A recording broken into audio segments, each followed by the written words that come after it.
Hello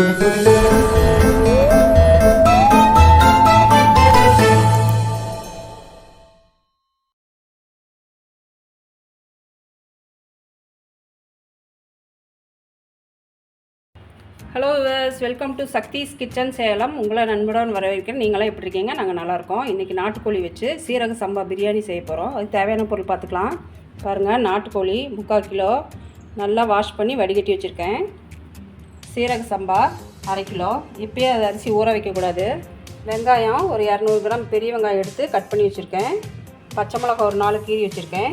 இஞ்சி பூண்டு paste, தயிர், பட்டை, கிராம்பு, சோம்பு, இந்த பிரியாணி மசாலா எல்லாம் எடுத்து வச்சுருக்கேன். இதெல்லாம் அரைக்கிறதுக்கு தேவையான பொருள். பிரியாணிக்கு இந்த மாதிரி அரைச்சி வச்சு பாருங்கள், பிரியாணி நல்லா டேஸ்ட்டாக இருக்கும்.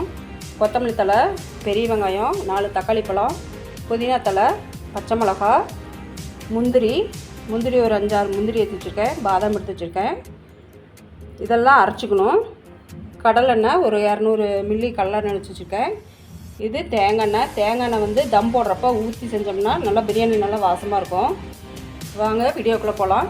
இப்போ பிரியாணிக்கு அடுப்பு பற்ற வச்சுக்கலாம். நல்லா வெயிட்டான பாத்திரமாக இருக்கணும், அப்போ தான் பிரியாணி அடி பிடிக்காமல் இருக்கும். பாருங்கள், பாத்திரம் சூடாயிடுச்சு. இப்போ கடலெண்ணெய் ஊற்றிக்கலாம்.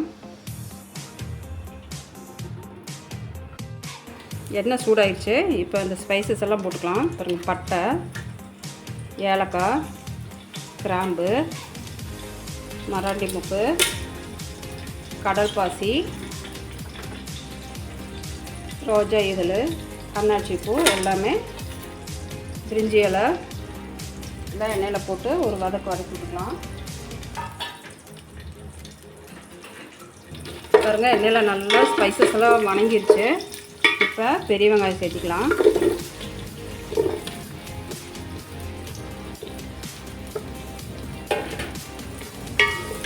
பெரிய வெங்காயம் நல்லா செவந்து வரட்டும். பாருங்கள், வெங்காயம் நல்லா செவந்து வந்துடுச்சு. இப்படி செவந்து வரணும், இல்லாட்டி ஈரப்பதம் இருந்துச்சுன்னா பிரியாணி சீக்கிரம் கெட்டு போயிடும். பாருங்கள், பச்சை மிளகா கீறி வச்சுருக்கேன் 4, இது போட்டுக்கலாம் எண்ணெயில்.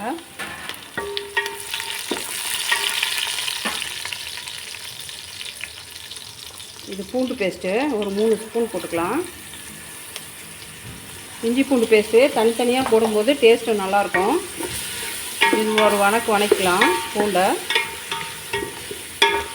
இது இஞ்சி பேஸ்ட்டு, இதுவும் ஒரு 3 டீஸ்பூன் போட்டுக்கலாம்.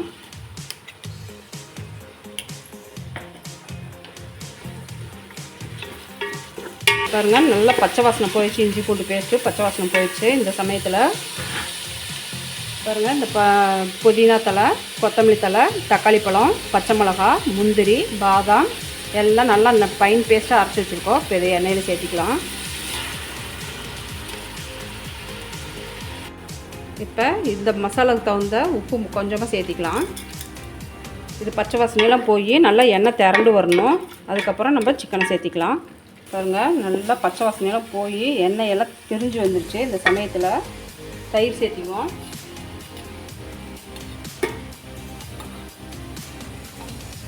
ஒரு 100 ml தயிர்.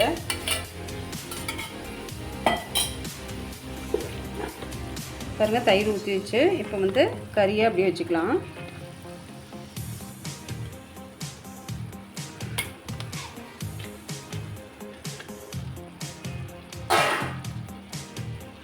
நம்ம கலரில் எதுவுமே சேர்க்குறதில்ல, நேச்சுரலாக அப்படியே செய்ய போகிறோம்.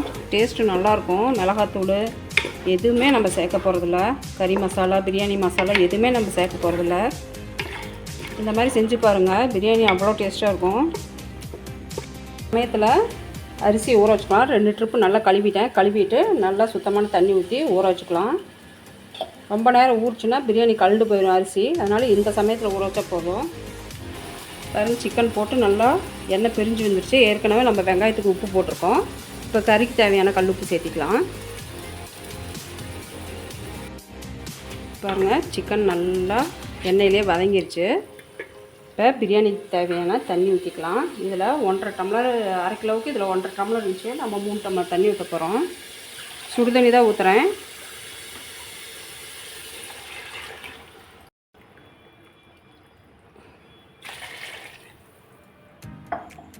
கறி வெந்து வரட்டும். அதுக்கப்புறம் அரிசி போட்டுக்கலாம். நல்லா சிக்கன் ஒரு 1/4 மணி நேரம் நல்லா வெந்திருக்கும். இப்போ மூடி ஓப்பன் பண்ணி பார்க்கலாம். பாருங்கள், நல்லா கொதிச்சிருச்சு. இந்த மாதிரி கொதிச்சு வந்த பிறகு தான் நம்ம அரிசி சேர்க்கணும். பாருங்கள், கறி நல்லா வெந்து போச்சு. நம்ம அரிசியை போட்டு நல்லா ஒரு 1/2 மணி நேரம் தம் போட்டோம்னா நல்லா இருக்கிறதும் கொஞ்சம் நல்லா வெந்துடும். இப்போ அரிசி சேர்த்திக்கலாம். தண்ணி இல்லாமல் எடுத்து சேர்க்கணும்.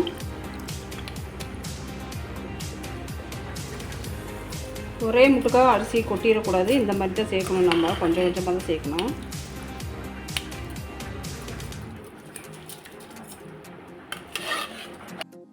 பாருங்கள், அரிசியெல்லாம் போட்டாச்சு.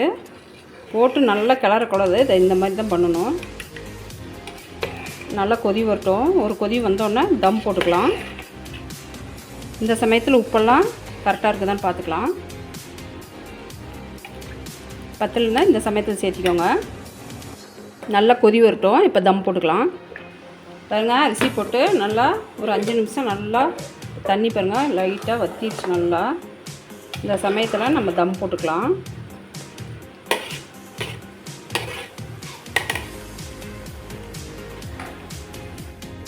தம் போடுறதுக்கு ஒரு தோசைக்கல் வச்சுக்கலாம். அதுக்கு மேலே இப்படி வச்சிட்டோம்னா பிரியாணி வந்து அடி பிடிக்காமல் நல்லா மலர்ந்து வரும்.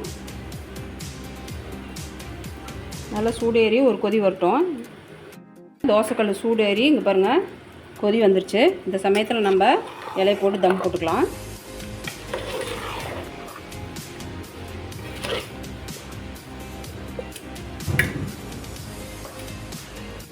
கொத்தமல்லி தழை கொஞ்சம் தூவி விட்டுக்கலாம்.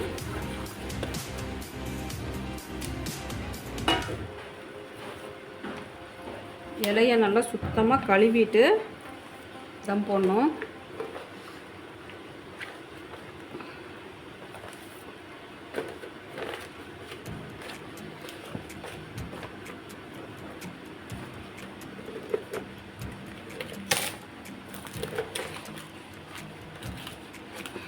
அடுப்பு சிம்மு பண்ணிக்கலாம். மூடி போட்டு வெயிட்டுக்கு ஒரு குண்டானில் தண்ணி வச்சு வெயிட் போட்டுக்கலாம். ஒரு 20 நிமிஷம் வச்சு பார்க்கலாம். ஒரு 1/4 மணி நேரம் தம்மு போட்டிருக்கு. இப்போ எடுத்து ஒரு கலரி வைக்கலாம்.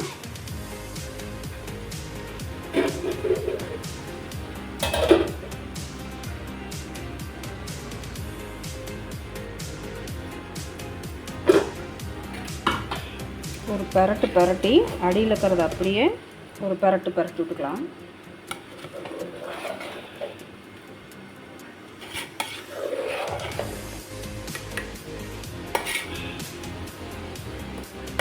இன்னும் ஒரு 1/4 மணி நேரம் தம் இருக்கட்டும்.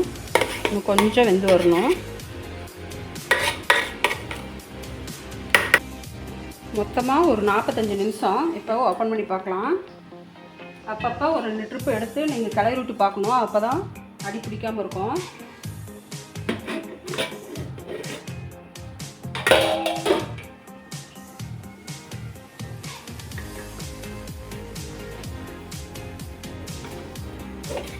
பாருங்க, எவ்வளோ நல்லா வந்திருக்கு. அடியிலெல்லாம் பிடிக்கவே இல்லை. அருமையான நாட்டுக்கோழி சீரக சம்பா பிரியாணி ரெடி ஆயிடுச்சு. இந்த சமயத்தில் ஒரு ஸ்பூன் தேங்காய் எண்ணெய் விட்டுக்கலாம். தேங்காய் எண்ணெய் விட்டால் நல்லா மணமாக இருக்கும். நீங்கள் நெய் கூட விட்டுக்கலாம். தேங்காய் எண்ணெய் ஒருத்தருக்கு பிடிக்காது, நெய் விட்டுக்கலாம். அவ்வளோதான், அருமையான பிரியாணி ரெடி ஆயிடுச்சு. செஞ்சு பாருங்கள். செஞ்சு பார்த்துட்டு எப்படி இருக்குதுன்னு எனக்கு கமெண்ட்டில் சொல்லுங்கள். இந்த வீடியோ பிடிச்சிருந்தால் லைக் பண்ணுங்கள், ஷேர் பண்ணுங்கள், கமெண்ட் பண்ணுங்கள், சப்ஸ்கிரைப் பண்ணுங்கள், பக்கத்தில் இருக்கிற பெல்லை கிளிக் பண்ணுங்கள். நன்றி.